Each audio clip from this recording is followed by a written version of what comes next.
لیکن اب تو کچھ بھی نہیں ہو سکتا۔ ان کا لہجہ مایوس اور متفکر تھا۔ ایک لمحے کے لیے مجھے افسوس بھی ہوا، لیکن میں بھی کیا کرتا۔ میک ڈونلڈ وغیرہ کے لیے اتنی مہنگی ڈیل تھی کہ اب ان پیسوں میں گزارا ہی نہیں ہوتا تھا جو جیب خرچ کے نام پر ہمیں ملتا تھا۔ حالانکہ سچی بات تھی کہ مجھے وہاں کا برگر وغیرہ کچھ زیادہ پسند نہیں تھا، لیکن سارے دوست جاتے تھے تو میں بھی چلا جاتا تھا۔ پھر حمزہ کہتا چونکہ ایک امریکن ریسٹورنٹ ہے لہٰذا سسٹم بھی امریکن ہی چلے گا، بل سب برابر تقسیم ہوگا۔ بس اسی لیے مجھے بھی کبھی کبھار پیسوں کی ضرورت ہو جاتی تھی۔ ممی کو تو یاد ہی نہیں رہتا تھا، پتہ نہیں کیسے اس وقت انہیں پیسوں کی گمشدگی کا پتہ چل گیا تھا، ورنہ وہ بہت مصروف خاتون تھی۔ صبح اسکول میں پڑھاتی تھی، دوپہر میں آ کر کھانا پکانے وغیرہ کا کام، اس کے بعد شام کو کوچنگ۔ حالانکہ پاپا انہیں منع بھی کرتے تھے کہ مدیحہ اس قدر محنت کرنے کی کیا ضرورت ہے، میں انشاءاللہ اتنا کماتا ہوں کہ پورا آرام سے ہو سکتا ہے۔ لیکن ممی ایسی باتیں ایک کان سے سن کر دوسرے کان سے نکال دیا کرتی تھی۔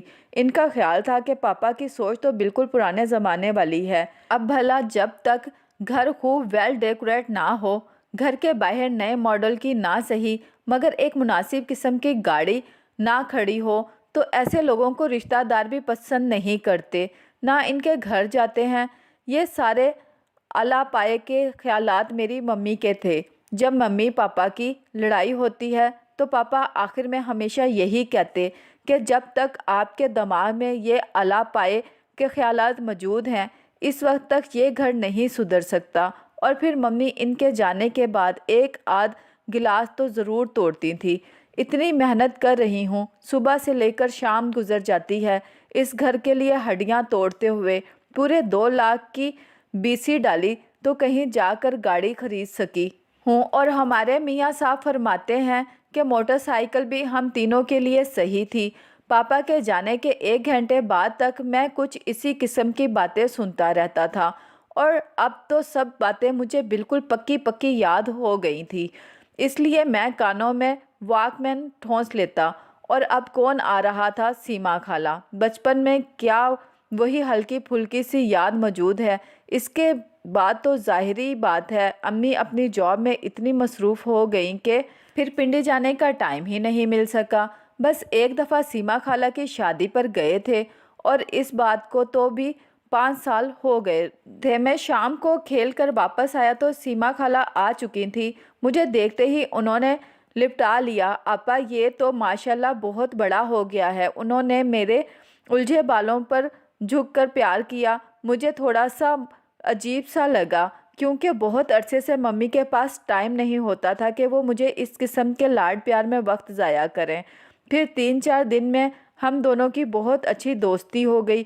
وہ میرے سب کام اپنے ہاتھوں سے ہی کرتی، ممی کی طرح کسی بات پر پرخاڑ نہیں کرتی کہ ابھی مجھے تنگ نہیں کرو، یا پھر اب میں تھک گئی ہوں، یا سو رہی ہوں، فیشل لے رہی ہوں، بیوٹی پارلر جا رہی ہوں، اس وقت بول نہیں سکتی، ماسک لگایا ہوا ہے۔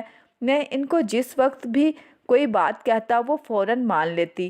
رات کو سوتے وقت کہانیاں بھی ضرور سناتی، لیکن ایک دن ممی سے بھی الجھ گئیں۔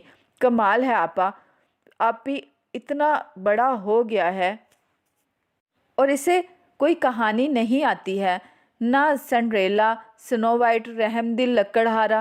جب اس کے منہ سے میں نے کوئی بات سنی، وہی سپرمین، اسپائڈر مین، یہ کوئی طریقہ ہے؟ اوفو، ممی نے جھنجھلا کے برش ہاتھوں سے رکھا۔ سیما تم کب بڑی ہوگی؟ اب تو شادی ہو گئی ہے، میچیور ہو جاؤ۔ ہمارا زمانہ اور تھا جب نہ اس قدر ٹی وی کا شہرہ تھا اور نہ ہی گھر میں ٹی وی ہوا کرتے تھے۔ اب تو گھر گھر ٹی وی ہیں، ڈش، کمپیوٹر۔ بچوں کو اس قسم کی کہانیوں کی ضرورت نہیں رہی۔ تم آفی ہی کو دیکھ لو، اس عمر میں ہم اور آپ کمپیوٹر کا تصور بھی نہیں کر سکتے تھے، اور آج یہ کھیل بنا ہوا ہے۔ آپا، کھیل ہم نے ہی تو بنایا ہے، تب ہی تو آج کل کے بچوں میں کسی چیز کی اہمیت نہیں رہی، ہر چیز ان کے لیے مذاق ہے۔ وہ ہر چیز سے بہت جلد اکتا جاتے ہیں، پھر انہیں کرنے کے لیے نت نئی چیزیں چاہیے ہوتی ہیں، تب دیکھتی نہیں ہیں اتنے امیر گھر کے لڑکے جن کی عمریں 14-15 سال سے زیادہ نہیں ہوتی، وہ ڈاکے ڈالتے ہوئے پکڑے جاتے ہیں، کبھی پرس چھینتے ہوئے۔ اور ابھی کتنے دن پہلے کی بات ہے جب 14 سال کے لڑکے نے اپنی ٹیچر کو مار دیا تھا۔ تو یہ سب کچھ ہمارے اور آپ کے معاشرے میں ہو رہا ہے۔ ہم نے نیکی اور برائی کی کہانیاں سنانی چھوڑ دی ہے۔ بچوں کے سامنے کوئی رول ماڈل نہیں ہے، وہ کسے آئیڈیلائز کریں۔ ممی اب کے کچھ نہیں بولی، خاموشی سے کنگا انہوں نے ٹیبل پر رکھ دیا۔ آپا، میں آپ سے سچ کہہ رہی ہوں کہ یہ جاب وغیرہ چھوڑ دیں۔ آپ کی دولت کافی ہے، اسے وقت دیں، محبت اور توجہ۔ ابھی میں نے اخبار میں کسی کالم کو پڑھا تھا، اس نے پتہ ہے کیا لکھا تھا؟ اگر میں آپ کو سناؤں تو پلیز غور ضرور کیجیے گا۔ آپ کو پتہ ہے پورے یورپ، امریکہ میں یہ سوچ پروان چڑھ رہی ہے کہ اگر ہم نے اپنی اولاد کو بد کردار اور جاہل ہونے سے بچانا ہے اور آئندہ نسلوں کو محفوظ تحفظ دینا ہے تو وہاں کی عورتیں، ان کی ماؤں سے جاب ختم کروانی ہوگی۔ جب بچوں کی سیکھنے کی عمر ہوتی ہے، جب وہ کچھ بننے کی، جاننے کی عمر میں ہوتے ہیں، اس وقت ان کی مائیں آفس میں دھکے کھا رہی ہوتی ہیں۔ وہاں یہ سوچ لوگوں میں آ رہی ہے، اور یہاں ہماری عورتیں، ہماری لڑکیاں جن کی تعداد لاکھوں میں ہوگی، اس وقت نوکری کی تلاش میں ہر جگہ دھکے کھا رہی ہیں۔ کیا ساری زندگی ہم لوگوں کی سوچ لنڈا بازار کی سوچ رہے گی؟ یورپ کے جو کوڈ، کپڑے، فیشن اور فلسفہ حیات کو وہ لوگ مسترد کر دیتے ہیں، ہم اسے اپنا لیتے ہیں، اسے اوڑھ لیتے ہیں اور سمجھتے ہیں کہ ہم نے ترقی کا ایک اور زینہ طے کر لیا ہے۔